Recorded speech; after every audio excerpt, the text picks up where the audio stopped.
road. Oh, that's the boss. Here! Nigel!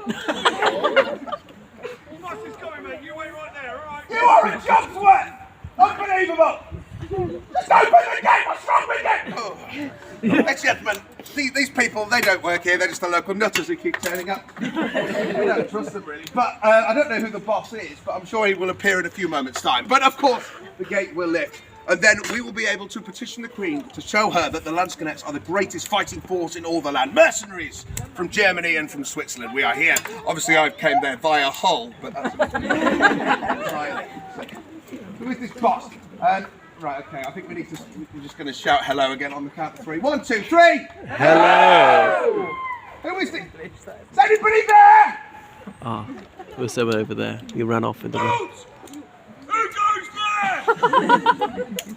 It is I, James of the Landscanettes! We're here to see the Queen. Can you open the gate? What? It is I, James of the Landscanettes! We're here to see the Queen! Open the gate! Sorry, mate, castle's closed. Got the Queen coming. Yeah, I know the Queen's coming! And what's wrong with you? You're the same bloke in a different hat! Yes, you are! No! I'll tell you what, I'll check the list for you, okay? Is the Queen just talking about No, sorry, mate. Chester's already here. Right, as soon as I get in, I'm gonna hit you so hard! Oh, yeah, what are you going to do? You're going to fly up here, are you? We all know peacocks can't fly. Look at you. You're hard, mate, ain't you? Right, okay, ladies and gentlemen, we're going to shout Queen Elizabeth on the count of 3. Then she's bound to hear and she's bound to let us in. So here we go. After 3. 1, 2, 3. Queen Elizabeth! You're getting all sorts of trouble, you are. She's urgent now. All right. Open the gates. I'm amazed how the voices can Ladies and gentlemen, carry. these people can't be trusted, so we're going to shout open the gate after 3. Big loud cry. 1, 2, 3. Open the gate! Oh, wait, the gate is Absolutely seamless. We'll try again. After 3. 1, 2, 3. Open the gate! Hooray! Now, ladies and gentlemen, I would just ask you to stay here just for a few moments' time while we secure the gate, because clearly these people can't be trusted. I don't know what he was doing. That was the same bloke in a different hat, wasn't it? I'm going to beat him up today. If you see him, send him my way, and I'm going to chop him down. Unbelievable.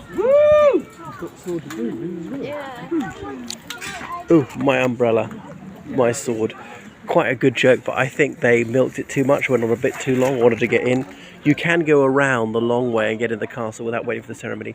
So here's the moat, and it's on a cliff overlooking the River Avon, an ideal spot for a castle. There was an Anglo-Saxon fortress in the grounds, built by Athelflaeda, the daughter of Alfred the Great. Anyway, then the Normans conquered this realm in 1066. In 1068, William the Conqueror ordered that a Motte and Bailey castle be built here. So you can see this artificially constructed hillock. I mean, the bluff was obviously not man-made, but now, ladies and gentlemen, I ask you to go wild, go crazy, as we say, welcome to Warwick Castle! So come this way and charge at these shit. No, don't really. This way, ladies and gentlemen. So they forced the local peasants to dig up loads of earth, pile it up here, and it was a wooden fortress was built here. Obviously, over the decades, that was compacted down, and that was safe to rebuild it in stone much later. But it's been expanded and renovated, obviously, many times over the centuries. The castle has changed hands many times. So this would be the murder hole coming in. If you did manage to get through the portcullis, there could be people in there stabbing you, firing things at you from under here. So you could be fired at from the left, from the right, from above, right from up there, things like that. They could be dropping things on you, boiling water, boiling oil, then firing flaming arrows into you if you're soaked in oil, things like that. So more things that could be dropped down on you. That's why I call it the murder hole.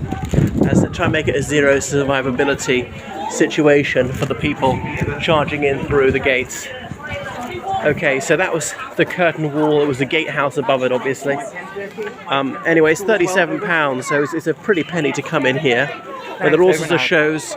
They have mock battles in the height of summer. They've got a horse show, Battle of the Wits, which is as in comedy. There's a sort of little children's play area. Oh, and the gift shop. You can't go anywhere without leaving through the gift shop and buy your plastic sword and whatnot. So it is, anyway, so it was extensively rebuilt in the late 14th century during the Wars of the Roses in case France invaded. And actually, King of France did very briefly took over England for 1 year, but most people don't know that.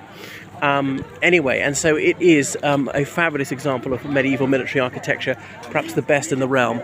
There's a very large courtyard, so you could have your horses or even maybe cattle, goats, sheep grazing here.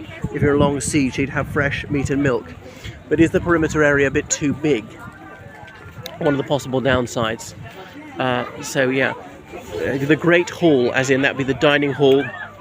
But the lower steadies people, the servants had to sleep on straw on the floor there.